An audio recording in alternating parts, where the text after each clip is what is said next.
रहेगी कि आज की क्लास में माइक्रोसॉफ्ट एक्सेल में सबसे इम्पोर्टेंट टॉपिक में से आज हम बात करने जा रहे हैं। उसका नाम क्या है?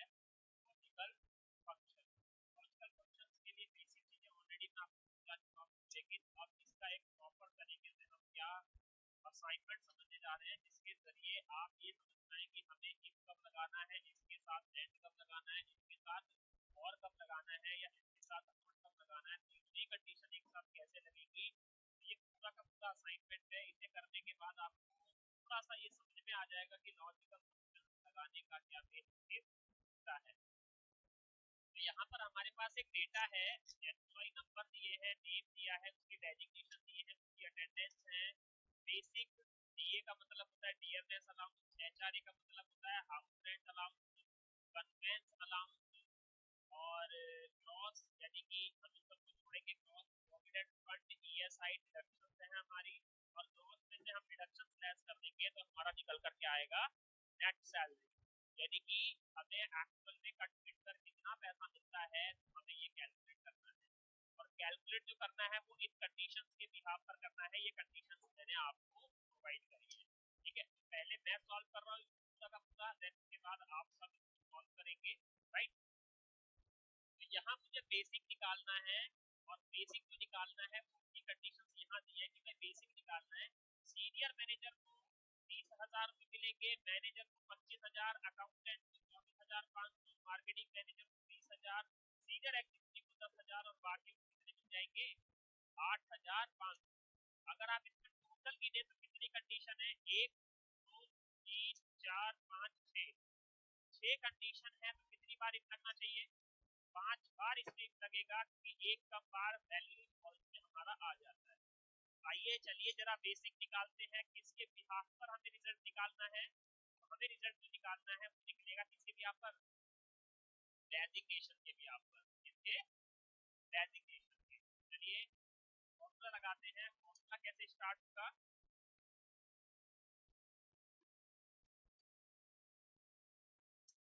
इक्वल टू इफ, मैं यहाँ पे इफ प्रेस करता हूँ।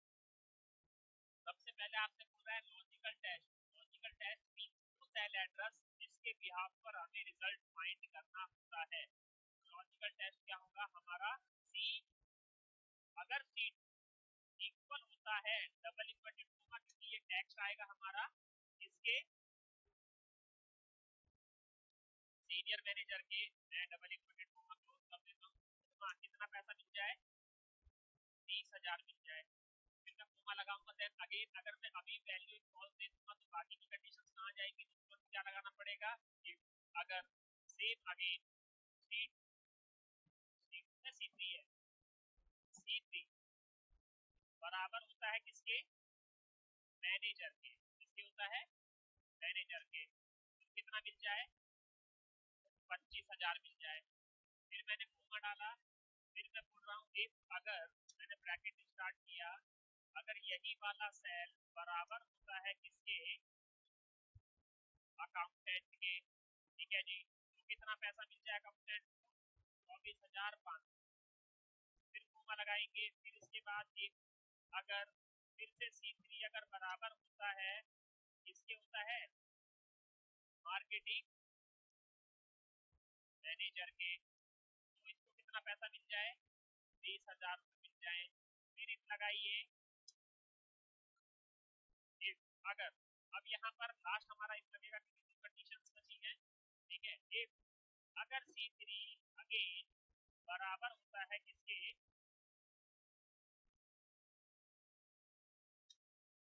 एग्जीक्यूटिव, सीनियर एग्जीक्यूटिव के, तो इसको 10,000 रुपये मिल जाएंगे। अदरवाइज क्या मिल जाएंगे? 8,500। जितनी बार आपने इफ लगाया है उतनी बार इसके ब्रैकेट। तो एक बार फॉर्मूले को समझिए। इफ C3 बराबर होगा सीनियर मैनेजर 30,000, C3 बराबर होगा किसके? मैनेजर के 25,000, अकाउंटेंट के बराबर होगा 24,500, मार्केटिंग मैनेजर के बराबर होगा 25,000, और सीनियर एग्जीक्यूटिव के बराबर होगा तो 10,000। जब कुछ भी नहीं होगा इनके अलावा तो 8,500। मैं यहाँ पे एंटर करता हूँ, और जैसे ही एंटर करूंगा उसके बाद ड्रैग करूंगा तो देखिए यहाँ पर देखिए। अब यहाँ हम चेक करते हैं एक एक करके। मैंने यहाँ पर लिखा क्या? एग्जीक्यूटिव। आया 8,500। मैंने यहाँ पे लिखा सीनियर एग्जीक्यूटिव 10,000 आ गया। मैंने यहाँ पर MKT मार्केटिंग मैनेजर लिखा तो 30,000 आ गया। मैंने यहाँ पर मैनेजर लिखा तो 25,000 आ गया। यहाँ पर मैंने अकाउंटेंट लिखा तो 24,500 आ गया। यहाँ पर मैंने सीनियर SR डॉट मैनेजर लिखा तो 30,000। क्लियर है? यानी कि हमारी पहली कंडीशन जो है वो फुलफिल हो गई। अब इसके बाद सेकंड वाली कंडीशन देखते हैं।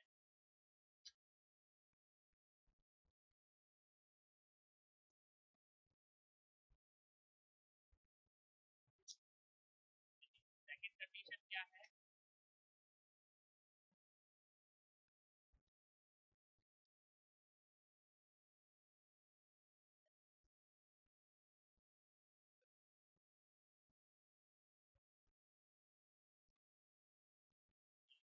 लगाया हो गया अपना।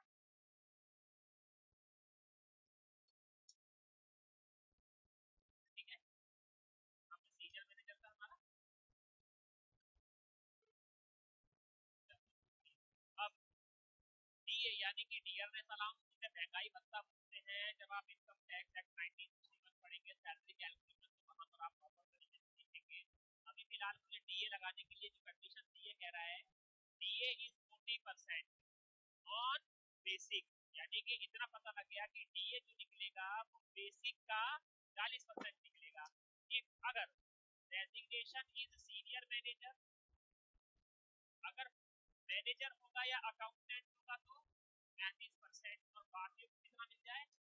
मतलब एक कंडीशन कोई सीनियर मैनेजर की, एक कोई मैनेजर की, एक कोई अकाउंटेंट की, और फिर कोई टोटल कितनी कंडीशन हो गई? 4। कितनी बार एक लगेगा? 3 बार। चलिए लगाते हैं। इनिकल अगर अगर डेजिग्नेशन, अगर ये वाला सेल बराबर होता है डबल इन्वर्टेड कोमा किसके? सीनियर मैनेजर के। कोमा कितना मिल जाए? 40% ऑन बेसिक का, 40% मिल जाए इनटू किसका? इस बेसिक का। पहला क्लियर है? फिर दोबारा कोमा लगाइए। फिर कह रहा है इफ अगर, ब्रैकेट स्टार्ट करिए, लॉजिकल टेस्ट फिर से। अगर यही वाला सेल बराबर होता है भाई किसके? मैनेजर के। ये मैंने मैनेजर लिख दिया, तो कितना मिल जाए? 35% मिल जाए। किसका मिल जाए? बेसिक का। फिर सेम अगेन, फिर मैंने कोमा लगा के इफ लगाया, ब्रैकेट स्टार्ट, फिर लॉजिकल टेस्ट। फिर यही सेल अगर बराबर होता है किसके? अकाउंटेंट के, डबल इन्वर्टेड कोमा अकाउंटेंट, मैंने यहाँ पर बंद कर दिया, तो कितना मिल जाए? 35%। कितना मिल जाए? 35% किसका मिल जाए? बेसिक का, है ना। अदरवाइज कोमा अब क्या देना है? Value in false. तो वैल्यू फॉल्स कितना? 25% मिल जाएगा, बाकी किसका? बेसिक का। और मैंने ये ब्रैकेट क्या कर दी है? अब हम एंटर करते हैं, तो ये अपने आप ऑटोमेटिकली निकाल के दे। क्लियर है? इसके बाद HRA हाउस रेंट अलाउंस। ठीक है, हाउस रेंट अलाउंस की यहाँ पे कंडीशन क्या है? ये कह रहा है कि HRA is allowed senior manager, manager and accountant कितना? 4,000, और बाकी कितना मिल जाएगा?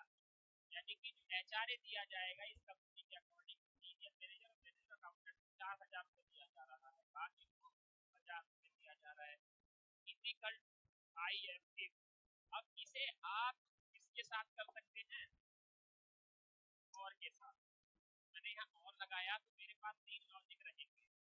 अगर ये वाला सेल बराबर होता है SR डॉट मैनेजर के, ठीक है, कोमा अगर या तो ये वाला सेल बराबर रहेगा किसके?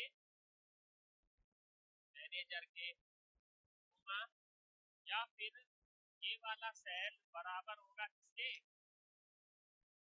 अकाउंटेंट के। बंद कर दिया। या तो ये या तो ये या तो ये, जैसे कोई भी होगा डालकर वैल्यू में क्या आ जाएगा? 4,000 रुपये आ जाएंगे, अदरवाइज कितने आ जाएंगे 1,000। और ब्रैकेट क्या कर देंगे आप, तो यहाँ पर सीनियर मैनेजर वगैरह 4,000 बाकी देखिए 1 3 4 5 मिल गया। ठीक है, अब यहाँ पर चलते हैं कन्वेंस अलाउंस की बात करते हैं। कन्वेंस अलाउंस में कंडीशन कह रहा है, कंडीशन क्या है, कह रहा है conveyance is only for executive and senior executive 10% on basic, मतलब बेसिक का 10% एग्जीक्यूटिव एंड सीनियर एग्जीक्यूटिव बाकी को नहीं देना। इसे भी आप क्या कर सकते हो, और से लगा सकते हो, कैसे, इजिकल टू क्या लगाइए, और लॉजिक वन क्या है, अगर ये वाला सेल बराबर होता है क्या एग्जीक्यूटिव के, या ये वाला सेल बराबर होगा, वो आगे पीछे आप जैसे दे सकते हैं ऐसा डॉट एग्जीक्यूटिव, राइट, ब्रैकेट क्या कर देते हैं 1, कोमा लगाइएगा, कितना परसेंट मिल जाए 10% मिल जाए किसका, बेसिक का, और अदरवाइज क्या मिल जाए। ठीक है, और ब्रैकेट क्या कर देंगे, जिसमें होगा आ जाएगा, जिसमें नहीं होगा नहीं जाएगा। अब ये क्या कह रहा है यहाँ पे, यहाँ पे क्या हो गई गड़बड़, क्या हो गई गड़बड़, और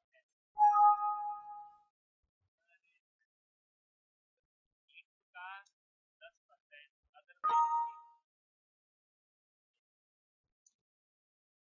ठीक है, यहाँ पर हम एक्टिव करके फॉर्मूला देख भी सकते हैं, नीड टू एक्टिव या सीनियर एक्टिव का 10% मिल जाएगा, अदरवाइज कितना मिल जाएगा, मिल जाएगा। चलिए अब नॉट में मुझे बताने की जरूरत नहीं है, सॉरी, नॉट में इन सब को जोड़ना है, तो फिजिकल टू या तो आप फॉर्मूला लगा लीजिए सबका, और बेसिक से लेके कन्वेंस तक भी है, तो आप क्या कर देंगे यहाँ पर, क्लियर है। अब ये आते हैं हमारे प्रोविडेंट फंड और ईएस जाते हैं। ठीक है, अब प्रोविडेंट फंड हमें जो निकालना है, यहाँ पे कह रहा है पीएफ 12% एंड ईएसआई कितना 4.75%।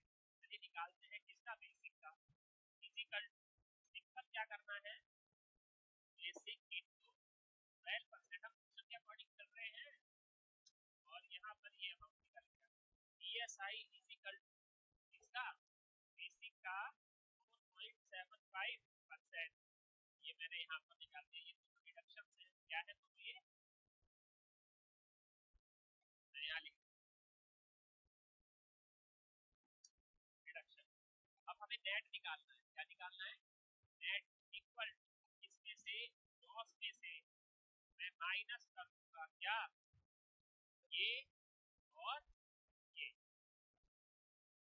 राइट, ऑटोमेटिकली हमें ये आंसर जो है मिल जाएगा, और ये हमारा फाइनली स्ट्रक्चर है।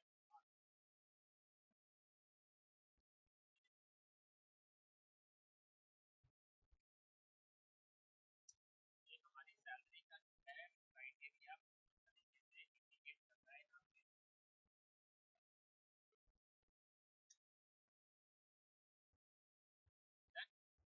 फाइनली हमारी क्या बन गई यहाँ पर, सैलरी इतनी इतनी हमारी सैलरी बन गई। ट्राई करना है प्रॉपर